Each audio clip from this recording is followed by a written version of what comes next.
Assalamualaikum warahmatullahi wabarakatuh. Waalaikumsalam warahmatullahi wabarakatuh. Innal hamdalillah nahmaduhu wa nasta'inuhu wa nastaghfiruh wa na'udzu billahi min syururi anfusina may yahdihillahu fala mudilla lahu wa may yudlil fala hadiya lahu. Asyhadu an la ilaha illallah wa asyhadu anna Muhammadar Rasulullah. Rabbi shrah li sadri wa yassir li amri wahlul 'uqdatam min lisani yafqahu qawli.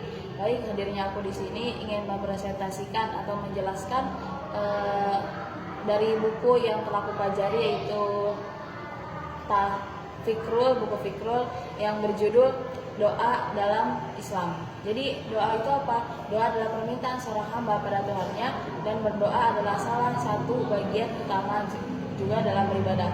Anjuran berdoa itu di dalam hadis riwayat Tirmizi, doa adalah inti ibadah. Tidak ada sesuatu yang lebih mulia di sisi Allah kecuali doa. Hadis dari Ibnu Majah.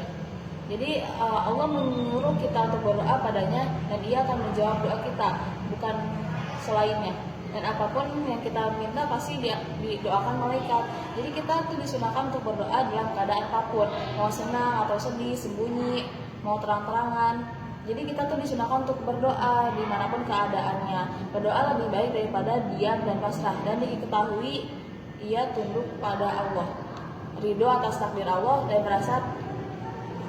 merasa butuh pada Allah. Ya, dengan cara berdoa itu, dengan cara kita berdoa, kita tahu bahwa kita itu memang butuh, kita tuh hamba yang lemah, yang memang benar-benar butuh terhadap bantuan Allah. Tapi doa itu tidak akan merubah ketentuan Allah, tidak bisa menghilangkan qada dan qadar, dan juga tidak akan terjadi apapun tanpa ada sebabnya.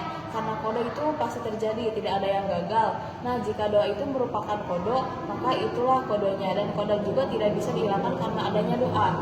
Tapi Allah itu mengabulkan doa seorang hamba, mau bagi pun dia doa orang yang miskin lah, yang apapun itu pasti Allah akan mengabulkannya. Dan Allah menciptakan sebab akibat, dan itu pasti. Jika tidak ada hasilnya berarti tidak ada sebab. Jadi tidak boleh menganggap doa sebagai metode untuk memenuhi kebutuhan. Sampai sekiranya kalau Allah mengabulkan doa dan kebutuhannya dipenuhi ya dengan pekerjaan keras, Allah menjadikan kehidupan ini pasti ada sebab dan akibatnya. Doa tidak akan berpengaruh di luar nalar ketentuan Allah, dan tidak ada yang menyelisihi sebabnya. Tujuan doa itu adalah untuk meraih pahala dengan mengerjakan perintah Allah. Berdoa itu juga sama seperti dengan ibadah. Ibadah yang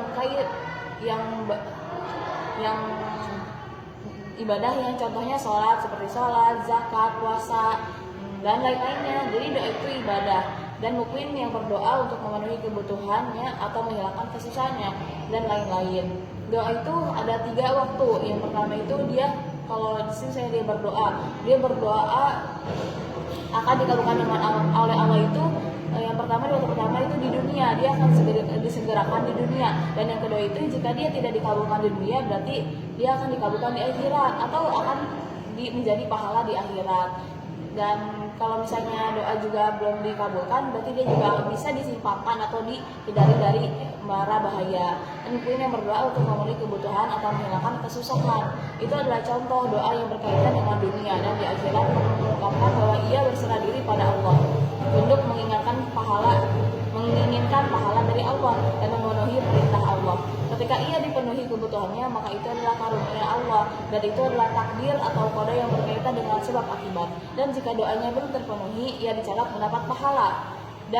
Oleh karena itu umat muslim itu harus berdoa sebagai bentuk tunduk kepada Allah, sebagai bentuk tunduk bahwa kita itu adalah hamba yang membutuhkan menjalankan perintah Allah dan menginginkan pahala Allah, baik itu kebutuhan atau doanya terpenuhi atau belum terpenuhi. Dan boleh berdoa dengan cara apapun, mau itu diucapkan di hati, lisan, atau mengungkapkan dengan cara lain seperti menulis dan menulis gitu. Dan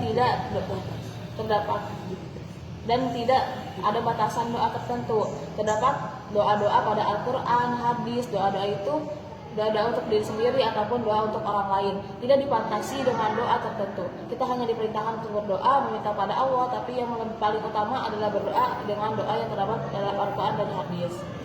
Ya, mungkin cukup sekian dari saya. Mohon maaf apabila ada kesalahan. Wassalamualaikum warahmatullahi wabarakatuh. Waalaikumsalam warahmatullahi wabarakatuh.